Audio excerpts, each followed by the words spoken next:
오늘은 이 스승의 주일입니다. 이 불과 몇 년 전까지만 해도 이 선생님이 된다라는 것은 굉장히 좋은 일 중에 하나였던 것으로 생각이 돼요.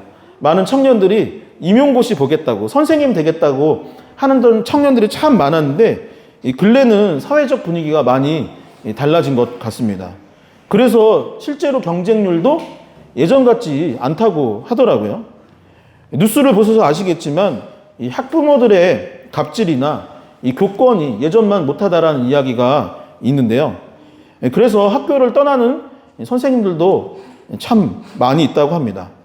보통 교회에서 스승의 주일이라고 하면은 이제 교회학교 선생님들 축하해주고 하는데 제가 얼마 전에 교육받으러 갔더니 어떤 교회는 근처에 있는 학교 선생님들을 축복하고 축하하며 선물을 나눠준다고 하더라고요.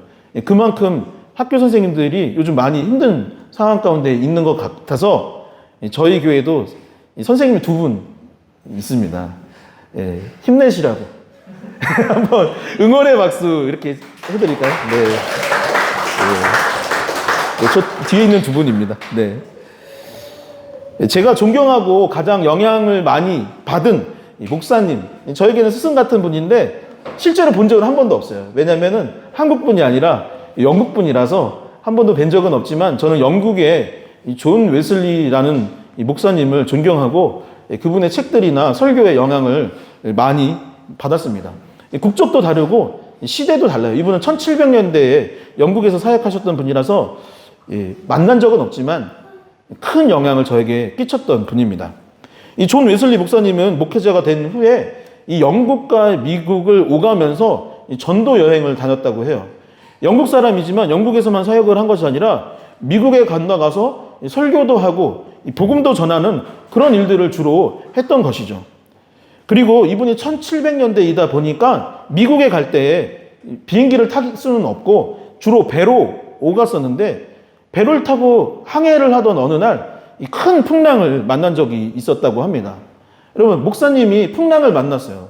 배가 옛날 배니까 지금처럼 튼튼하지도 않고 아마 파도가 치고 비가 내리는 것을 다 몸으로 받아내야 하는 배였을 것입니다.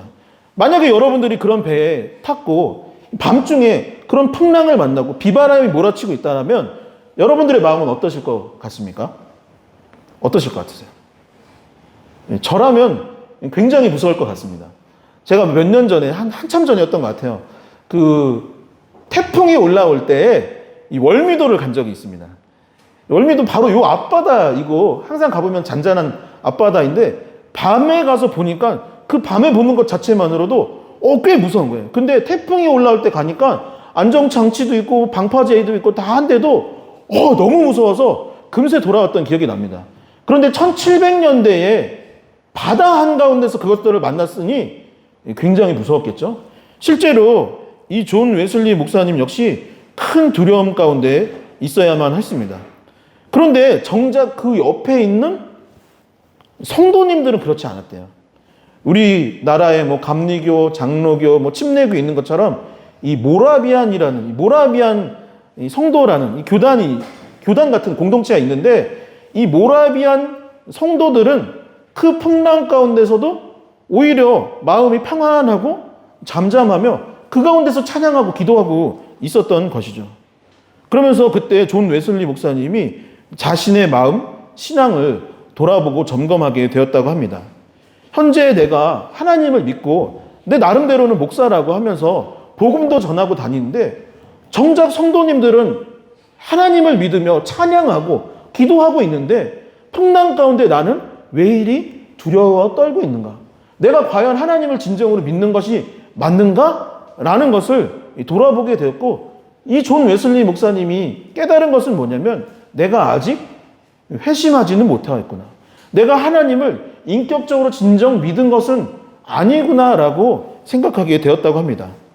그리고 얼마의 시간이 지난 후에 이 올더스 게이트라는 지역이 있는데 그 지역에서 신도의 모임이 있었고 거기에 참석했다고 합니다. 우리로 치면은 뭐 구역 예배나 아니면 목장 모임, 성경 공부 모임 같은 데에 나갔던 것이죠. 그리고 이곳에서 로마서를 묵상하는 가운데 마음이 뜨거워지기 시작하였고 그때서부터 진정한 믿음의 문이 열리기 시작하였다라고 이 존 웨슬리 목사님은 고백하고 있습니다.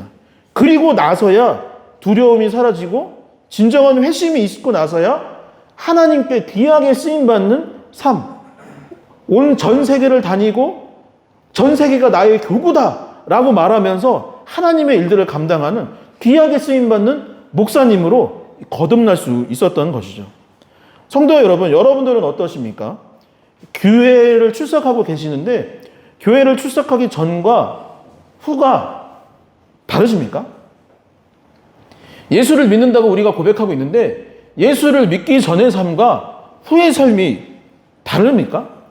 물론 당장 한순간에 모든 것이 확 바뀔 수 없을지는 모르지만 그래도 방향성이 바뀌어서 내가 전에는 세상을 보고 있었는데 지금은 하나님을 보고 살고 있다든가, 전에는 내가 죄 가운데 있었지만 그 방향성이 바뀌어서 거룩함을 추구하고 있냐라는 것입니다. 삶이 송두리째 변하지는 아니하지만 점진적으로 내가 뭔가 변화되고 있다는 것을 경험하고 느끼며 살아가고 계시냐라는 것이죠.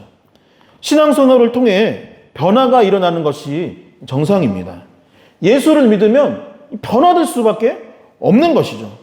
부정적인 생각이 긍정적으로 변하고 세상을 쫓아 살아가던 마음이 그리스도를 향하여 변화되어지고 누군가를 미워하고 시기했던 마음 가운데 그 사랑의 마음이 더욱 커져나가게 되는 것이고 물질을 사랑하던 것에서 영적인 것을 사모하게 되고 세상적인 즐거움에서 말씀과 기도 가운데 있는 것이 더 즐겁고 기쁘다고, 나 기도하는 이 시간이 내 평생 가장 기쁘다라고 고백할 수 있는 변화가 있어야 하는 것이죠.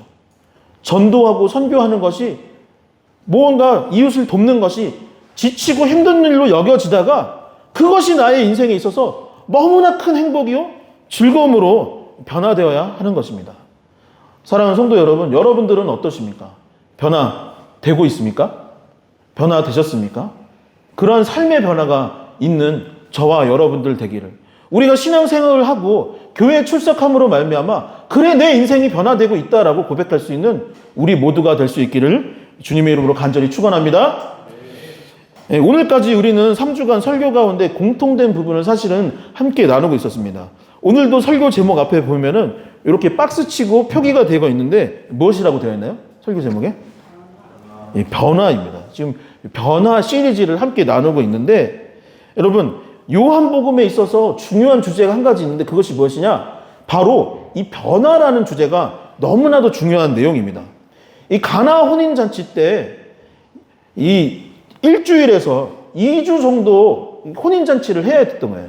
그런데 3일 만에 포도주가 다 떨어진 이 문제 가운데 하나님께서, 예수 그리스도께서 어떻게 하셨냐면 물을 변화시켜서 포도주가 되게 하셨다. 이 존재의 변화를 일으켜 주셨던 것이죠. 그리고 성전에 갔는데 성전에 어떤 일이 있었습니까? 장사치들이 모여서 예배하는 곳, 기도의 처소가 되어야 되는 이 성전 가운데 장사치들이 모여 장사하고 돈 바꾸고 가축 팔고 하는 것들을 그냥 보실 수 없으셔서 예수님께서 그것을 성전을 청결케 함으로 말하며 깨끗게 하는 변화가 일어났던 것을 나눴던 것이죠. 다시 말해 무엇을 말하고 있다? 요한복음은 변화에 관한 이야기를 반복해서 이야기하고 있는 것입니다. 그리고 오늘 말씀은 요한복음이 말하는 변화의 핵심을 다루고 있습니다.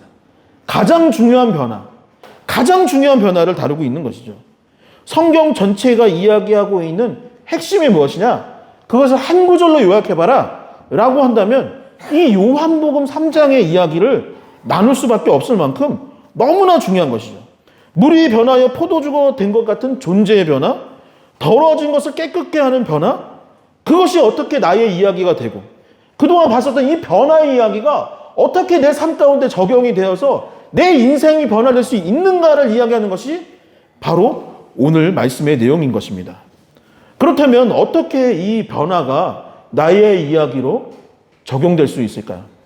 존 웨슬리 목사님이 전에는 두려움 가운데 살고 있었는데 어떻게 담대하고 용기를 가지며 전 세계가 나의 교구다라고 말하며 다닐 수 있었던 그 변화의 이유가 무엇이었을까요? 진정한 그리스도인이 되어서 세상에 나아가 하나님께서 주신 선한 영향력, 귀한 하나님의 능력을 발휘할 수 있는 그 변화의 핵심이 무엇인지 오늘 말씀을 통해서 함께 나누고자 합니다. 첫 번째 오늘 말씀은 모든 사람이 거듭나야 한다라고 이야기하고 있습니다. 함께 고백해 볼까요? 모든 사람이 거듭나야 합니다. 다시 한번 모든 사람이 거듭나야 합니다. 여러분 변화가 있어야 돼야 되고 거듭나야 하는 것이죠. 변화에 전제되는 것은 무엇이냐? 누구도 예외 없이 새로 태어나야 한다. 누구도 예외 없이 다시 태어나야 한다라고 말씀하고 있는 것입니다. 요한복음 3장 1절입니다. 같이 한번 읽어보겠습니다. 함께 읽겠습니다. 그런데 바리새인 중에 니고데모라 하는 사람이 있으니 유대인의 지도자라. 아멘. 오늘 말씀에 등장하는 사람의 이름은 니고데모라는 사람입니다. 니고데모는 누구냐? 이 바리새인이라고 되어 있고 유대인의 지도자다라고 되어 있습니다. 이 바리새인은 당시 어떤 사람이냐면 종교적으로 가장 위에 있는 사람, 종교 지도자를 가리킵니다.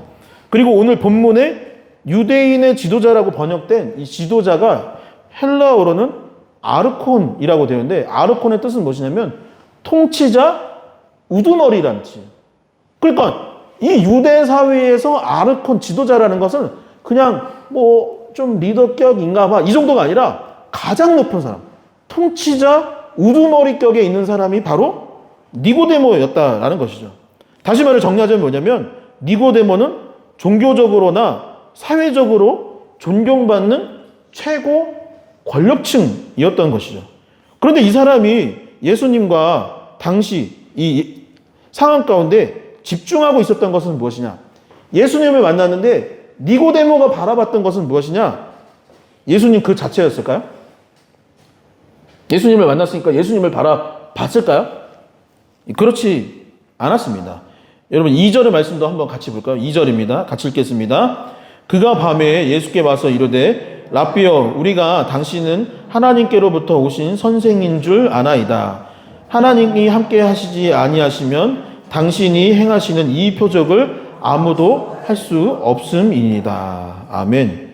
이 지난주 말씀에서 우리가 어떤 이야기를 나눴냐면 예수님이 혼인잔치 때 기적을 베풀고 또 성전을 깨끗게 하는 일들을 보고 사람들이 모이기 시작했다라는 얘기를 나눴어요. 그리고 사람들이 모였는데 그의 이름을, 예수 그리스도의 이름을 믿었더라라고 했어요. 근데 실상 믿은 게 무엇이라고 했었죠? 표적이죠.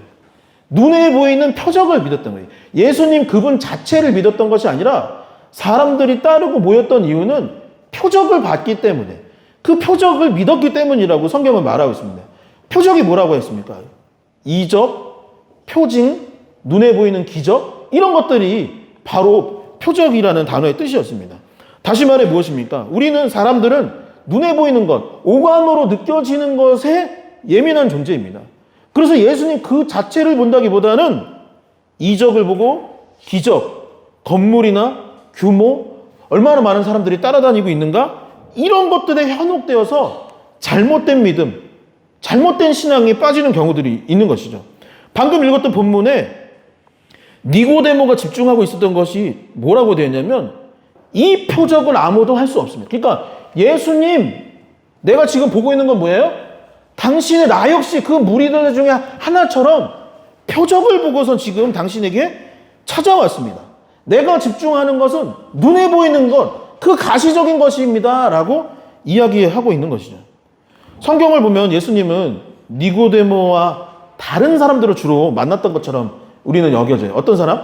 니고데모는 아까 말했듯이 뭔가 대단하게 사회적으로 최고층, 아르콘인데 예수님이 주로 만났던 사람들을 보면 어떤 사람이냐면 걷지 못한다든가 앞을 보지 못한다든가 나병 환자라든가 질병이 있는 사람, 경제적으로 어려워서 와 이렇게 말씀드리러 왔는데 먹을 것이 없다라고, 나 지금 배고프다라고 해야 되는 그런 사람들, 오병이어를 가지고 왔던 어떤 어린아이들, 그런 사람들이 예수님 주변에 있었다라고 생각을 해요. 그래서 우리도 교회에 누가 와야 되느냐? 우리가 교회에서 누구를 전도하고 누구를 도와야 되느냐 이런 생각을 한다면 보통 우리는 무슨 생각을 하냐면 어려운 이웃들을 도와야겠구나. 교회에 누구를 전도해야 되느냐? 그런 사람들을 전도해야겠구나. 예수님이 그런 사람들을 만났으니 그런 사람들이 신앙을 가져야 되고 그런 사람들이 믿음을 가져야 된다라고 생각을 하는 것이죠. 그런데 오늘 본문에 보면 어떻게 되느냐? 물론 그런 분들을 돕고 섬기는 것이 교회의 역할이기는 하지만 지금 나타난 사람은 누구냐? 니고데모예요. 지금으로 치면 어떤 사람이냐? 교회에서 목사님이거나 장로님이거나 교회 중직자 같은 어떤 역할들을 감당하는 사람이 니고데모였던 거예요. 사회적으로 봤을 때 부족함이 없는 존재가 니고데모였어요. 바리새인이라고 하였으니 지금으로 치면은 신학교도 한번 다녔던 사람 같은 것이죠. 지도자이니 권력과 부를 누렸을 것입니다. 그러나 그 역시 지금 어떤 사람이냐? 여느 다른 민중들과 백성들과 다를 것이 없는 거예요.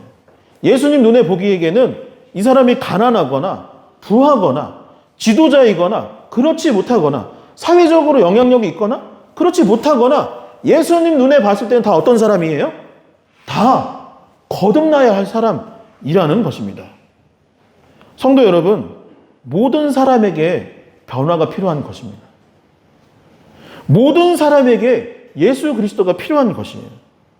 예루살렘에 살건 갈릴리에 살건 나사렛에 살건 앞을 못 보는 사람이건 병에 걸린 사람이건 건강한 사람이건 부자이건 가난한 사람이건 물고기 잡는 베드로이건 아니면 아르콘이었던 바리새인 니고데모이건 지도자이건 세신자이건 목사이건 성경은 모든 사람이 죄를 범하였음에 하나님의 영광을 이루지 못하고 그래서 죄인에서 의인으로 변화되어야만 하고 세상에 속한 자에게서 그리스도에게 속한 자로서 변화되어야 한다고 모든 사람이 예외 없다라고 말씀하고 있는 것입니다. 두 번째, 모든 사람이 변화되어야 하되 영적인 거듭남이 필요하다라고 말하고 있습니다. 함께 고백해 보겠습니다. 영적인 거듭남, 영적인 변화. 외적인 변화도 참 중요하지만 영의 변화, 이 존재의 변화, 신분의 변화가 필요하다라고 말씀하고 있는 것이죠. 저는 주로 이 경기도 지역에서 사역을 했었습니다. 경기 북부에서 사역한 적도 있고 경기 남부에서 사역한 적도 있고 또 직전까지는 이제 연수구에서 사역했고 지금은 이제 남동구에서 주로 경인 지역에서 사역을 했습니다. 이 경기도 지역을 보면 불과 몇 년 전 아니면 10여 년 전, 한 10몇 년 전만 해도 농경지거나 개발 제한구역, 그린벨트라고 하죠. 그런 지역들이 꽤 많이 있었습니다. 그런데 제가 사역한 중간에 아니면 직전에 신도시로 개발이 되거나 아파트가 들어오는 경우들이 있었어요. 제가 사역하던 교회들 중 몇 곳이 그런 교회, 그런 지역에 속해 있었습니다. 그렇게 개발이 되다 보니 어떤 분들이 갑자기 발생을 하냐면 갑자기 부자 되는 분들이 있는 거예요. 그런 분들 보셨나요? 갑자기 부자가 되는 분들이 종종 있었습니다. 원래는 농지거나 산을 가지고 있었는데 그때는 농지이고 산일 때는 부자가 아니었는데 그것들이 재개발되고 보상받고 아니면 뭐 분양받고 하시면서 큰 부자가 된 분들이 그 교회 주변에 종종 있었습니다. 그래서 부자가 된 후에 어떤 변화가 있느냐? 전에는 이렇게 편하게, 프리하게 다니시다가 어느 날부터 이렇게 양복을 입고 다니시는 거예요. 그리고 어떤 분들은 막 백화점 가서 뭐 옷을 사갖고 오는 거예요. 그리고 안 그러시던 분들인데 어느 순간 막 몸에서 이게 번쩍번쩍 하는 것들이 많이 있습니다. 뭐 뭔가 사슬 같은 막 이렇게 장신구들을 잔뜩 하고 전에는 안 그랬는데 막 이렇게 하시고 이 외면의 변화들이 일어나기 시작합니다. 그리고 뭐 남자들은 다 그렇죠. 돈 생기면 남자들은 보통 뭐에 관심이 많으냐면 자동차에 관심이 많아요. 그래서 고급 막 세단 큰 거 사가지고 이 동네 골목길 막 총알택시 같이 막 하고 다닙니다. 그리고 좀 이렇게 빵 안 해도 되는데 막 빵빵 하고 교회 앞에다 주차하고 어느 날은 예배 드리러 한번 왔다고 하는데 사실 이제 구석부터 주차해야 되잖아요. 근데 자기 편한 데부터 주차하는 분들이 있었습니다. 그리고 막 큰 소리 내요. 동네 한가운데다 주차해놓고 차 빼달라 그러면 막 소리, 내가 누군지 알아? 하고 쉽게 화를 내기도 하고 상대를 막 무시하게 하고 막 함부로 대하는 그런 분들이 다 그런 건 아니고 가끔 조금 있었습니다. 그런데 이분들이 어떨까요? 금세 탕진하는 경우들이 있습니다. 그러니까 돈을 버는 것도 중요한데 관리하는 것도 중요한 것 같아요. 근데 갑자기 돈을 벌게 되니까 관리할 줄 몰라서 금세 탕진하기도 하고, 그래서 주변 사람들이 이분들을 뒤에서 뭐라고 하냐 봤더니 주변 주민들이 뒤에서 좀 졸부라고 말합니다. 졸부. 사람 졸부다. 그리고 얼마 전까지만 해도 그런 사람 아니었는데 저 사람 변했다고, 이상해졌다라고 이해하게 하는 경우들이 있었죠. 반면에 찐 부자들도 있었습니다. 오래전부터 부자였거나 젊어서부터 뭐 사업 같은 거 이렇게 하셔가지고 자수성가하셔서 부자로 사시는 분들이 있었어요. 그런데 이런 분들은 어떠냐? 모두 그런 건 아니에요. 이것도. 근데 제가 만난 분들은 의외로 검소합니다. 의외로. 같이 저한테 이제 밥 먹자고 해요. 그럼 이제 부자시니까 오늘 좀 뭐 랍스타나 이렇게 좀 맛있는 거 사주겠지? 하고 가면은 그때 전도사인데 이 전도사님 일로 오세요 하고 가면은 동네 시장 데려가셔서 같이 국밥 먹고 뭐 수제비 먹고 그리고 동네 카페 가가지고 커피 마시고 이런 게 다였습니다. 그러다가 정말 쓸 때는 또 쓰시는 분들, 어디다 돈을 쓰는지 아는 것 같았어요. 제가 아는 부자 중에는 정말 부자도 있었어요. 백화점을 갖고 계신 분이 있었는데 이분은 화려하지도 않고 옷을 항상 깔끔하게 입었습니다. 사람들에게 함부로 대하지도 않았고 말하지 않으면 돈 있는 사람인 것 같지도 않고 골프 치고 막 해외여행 다닐 것 같은데 70이 넘으셔서도 헬스장 가서 운동하고 수영장 다니시고 늘 겸손했습니다. 그리고 여유 있는 척 하는 것이 아니라 진짜 여유롭고 너그럽게 여겨졌던 것이죠. 어쩌면 그런 삶의 태도와 마음이 그분을 부자로 만든 게 아닌가 생각이 들기도 했습니다. 사람들에게 정중하게 좋게 대하니까 주변에 많은 사람들이 있었고, 그래서 이 사람 주변에 좋은 사람이 있었고 그래서 이렇게 사업을 잘할 수 있었구나 라는 생각이 들었던 것이죠. 즉, 이 내면의 마음에 그 부자로서의 그 변화가 있었기 때문에 이런 삶을 살지 않았을까 싶었던 것입니다. 요한복음 3장 3절에서 5절의 말씀을 함께 읽어보도록 하겠습니다. 성경 한번 찾아볼까요? 요한복음 3장 3절에서 5절의 말씀입니다. 함께 읽겠습니다.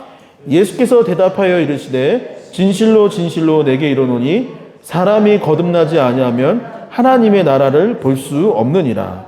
니고데모가 이르되 사람이 늙으면 어떻게 날 수 있사옵니까? 두 번째 모태에 들어갔다가 날 수 있사옵나이까? 예수께서 대답하시되 진실로 진실로 내게 이르노니 사람이 물과 성령으로 나지 않으면 하나님의 나라에 들어갈 수 없느니라. 아멘. 이 하나님께서 니고데모에게 뭐라고 말했냐면 거듭나야 한다. 이 다시 태어나야 한다라고 이야기했습니다. 여기서 거듭난다라는 말은 헬라어로 켄네테 아노텐이라는 것인데, 이 켄네타가 태어나다.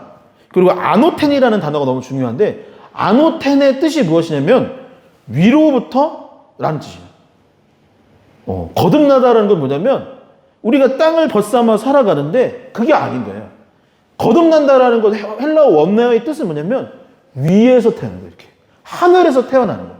그리고 또 다른 뜻은 무엇이냐면 새롭다라는 뜻이에요.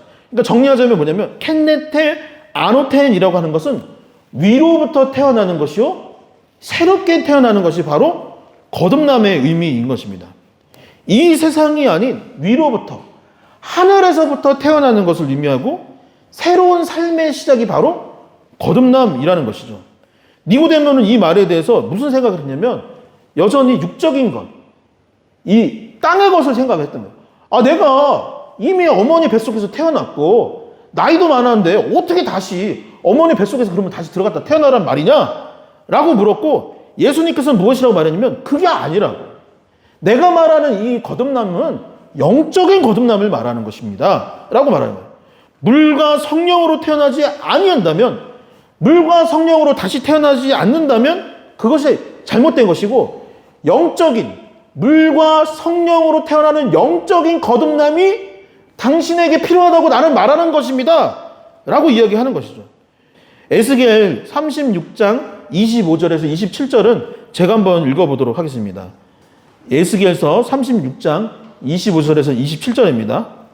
맑은 물을 너희에게 뿌려서 너희로 정결하게 하되 곧 너희 모든 더러운 곳에서와 모든 우상 숭배에서 너희를 정결하게 할 것이며, 또 내 새 영을 너희 속에 두어 새 마음을 너희에게 주되 너희 육신에서 굳은 마음을 제거하고 부드러운 마음을 줄 것이며, 또 내 영을 너희 속에 두어 너희로 내 율례를 행하게 하리니 너희가 내 규례를 지켜 행할지라. 아멘. 여러분, 거듭난다는 것은 결국 무엇이냐?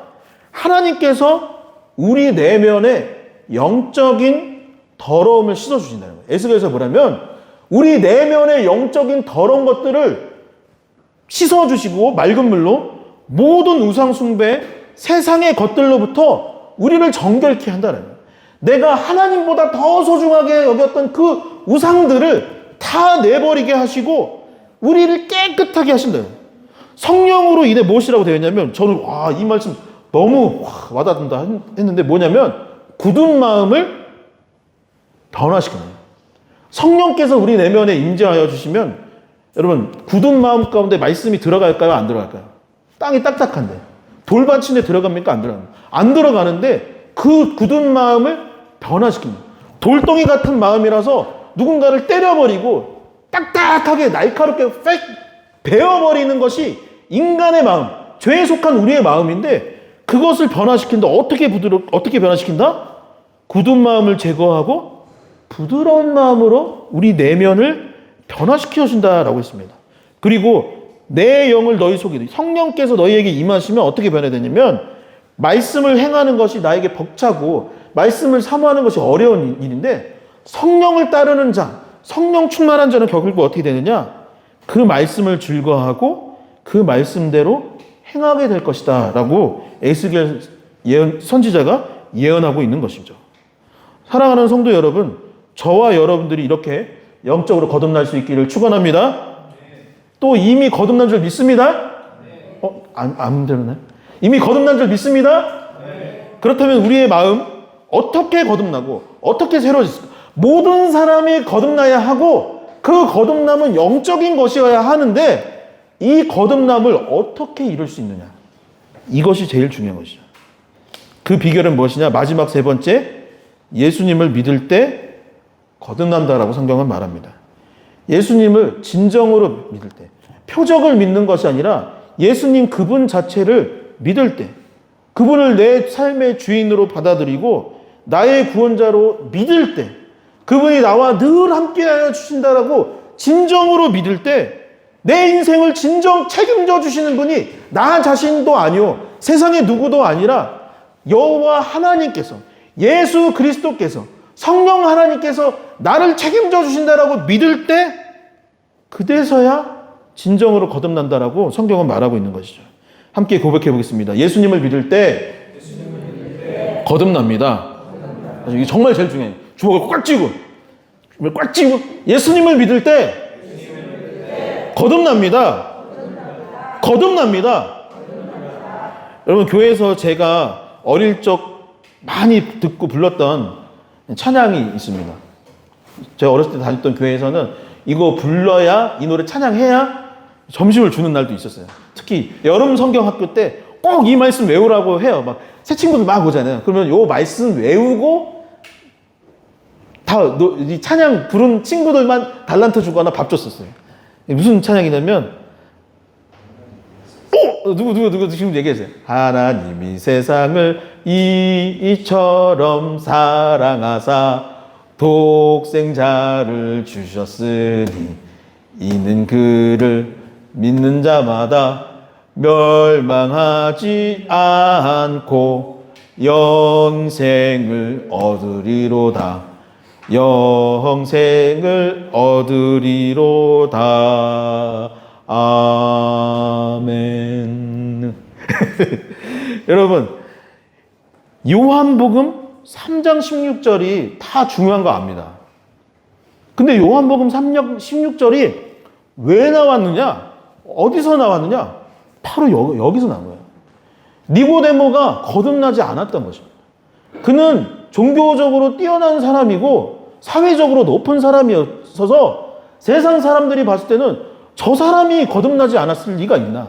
저 사람이 구원받지 않았을 리가 있나? 저 사람이 하나님께 쓰임받지 않았을 리가 있나? 라고 생각을 했지만 아니었던 거예요.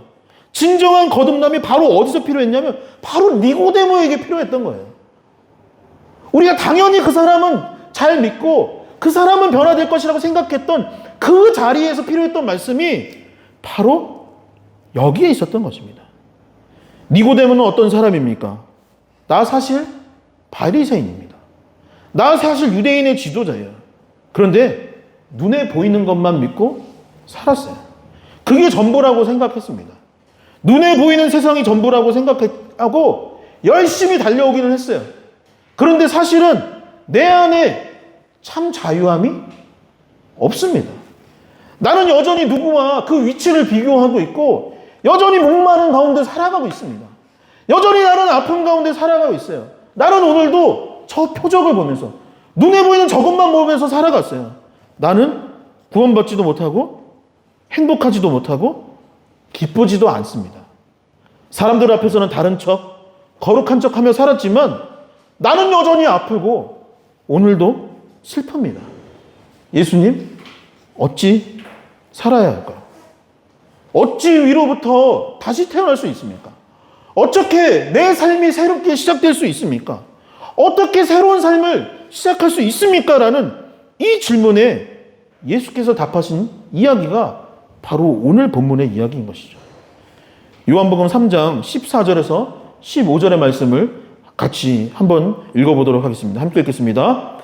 모세가 광야에서 뱀을 든 것 같이 인자도 들려야 하리니 이는 그를 믿는 자마다 영생을 얻게 하려 하심이니라. 아멘. 이스라엘 백성이 광야에서 이 불순종하고 하나님에 대해서 불만투성이었던 것이에요. 그러다가 이 뱀에 물려서 이 죽게 된 상황이 있었습니다. 그때 하나님께서 치유의 방법으로 했던 것이 무엇이냐면 노스로 뱀을 만들고 장대에 달아서 그것을 보면서 하나님께서 너희를 치유하여 주실 것이라는 그 상징물을 바라볼 때 다시 하나님을 바라볼 때 그 치유되는 역사들이 있었던 것입니다.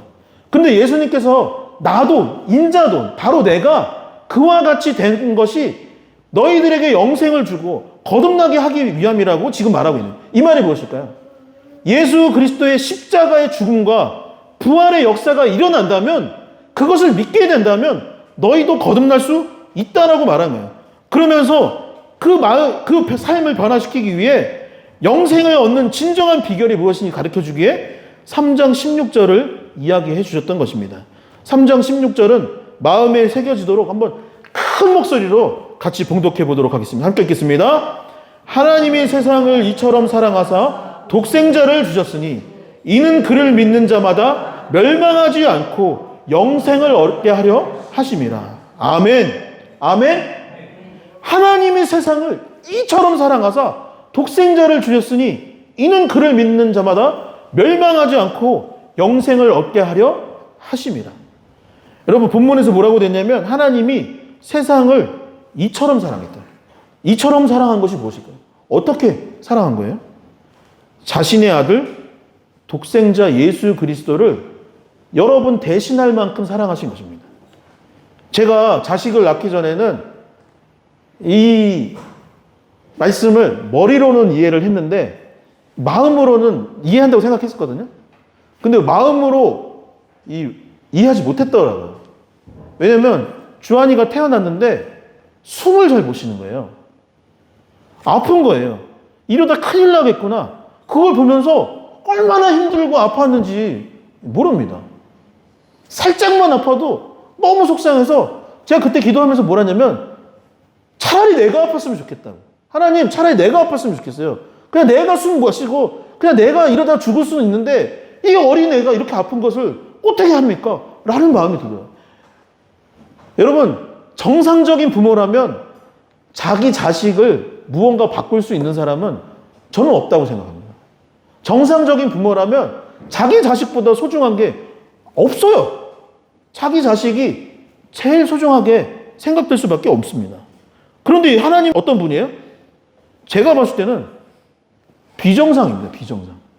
하나님은 부모로서는 좀 비정상인 것 같아요. 왜요? 우리의 이성으로는 도무지 이해가 안 갑니다. 어떻게 자기 자식보다 우리를 더 소중하게 여길 수 있냐라는 것입니다. 자기 아들을 내어주면서까지 어떻게 우리를 사랑할 수 있냐라는 것이죠. 자기 아들보다 우리를 어떻게 더 사랑하시고 그 아들이 대신 벌을 받게 할 수 있냐라는 것입니다. 그리고 그 십자가의 희생, 사랑, 얼마나 사랑하셨느냐? 결국 자식보다 더 사랑합니다. 누구를요? 저와 여러분들을 하나님의 독생자보다 더 사랑했던 거예요. 왜 그럴까요? 왜 예수 그리스도보다 여러분들을 더 사랑했을까요? 그러고 보니 이제 이해가 됩니다. 왜? 바로 저와 여러분도 하나님의 아들이고 딸이기 때문인 것이죠.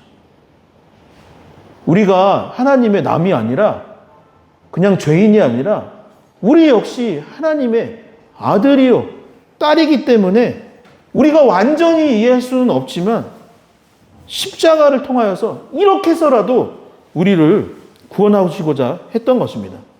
그리고 딱 한 가지 하나님께서 바라셨던 것이 있었어요. 그것은 무엇이냐면 내가 너를 이만큼 사랑한다라는 것을 믿기만 하면 되는 것이었어요. 내 아들을 내어줄 줄 만큼 나의 목숨을 내어줄 만큼 사랑한다라는 이 마음을 믿기만 하면 되는 것이었습니다. 그리고 믿으면 어떻게 돼요? 요한복음 3장 16절에 이르기를 멸망하지 않고 영생에 이르게 된다 그랬어요. 우리가 사는 동안에 하나님의 나라가 저 멀리 있는 것처럼 생각되지만 예수 그리스도의 이 십자가 사랑을 믿으면 하나님의 나라가 저 멀리 있는 것이 아니라 바로 내 삶 가운데 임하게 되는 것이 영생입니다. 그리고 죽고 난 이후에도 천국 영생이 허락된다라고 본문을 말하고 있는 것이죠.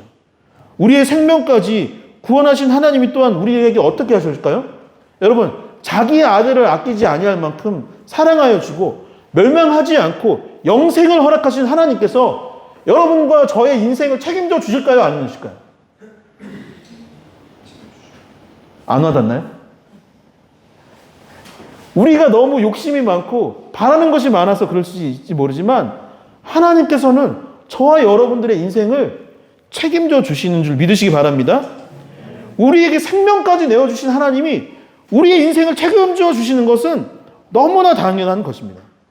그런데 이 거듭남의 비결, 우리가 사는 동안 무엇을 꼭 해야 되느냐? 딱 한 가지.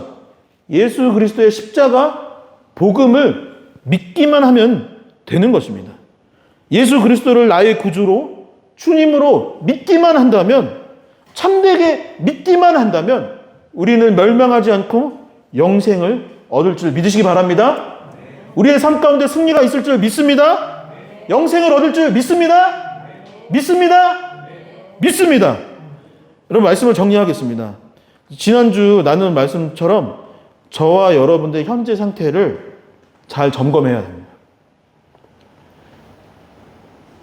내가 진짜 거듭났는가? 내가 진짜 믿음 가운데 살고 있는가?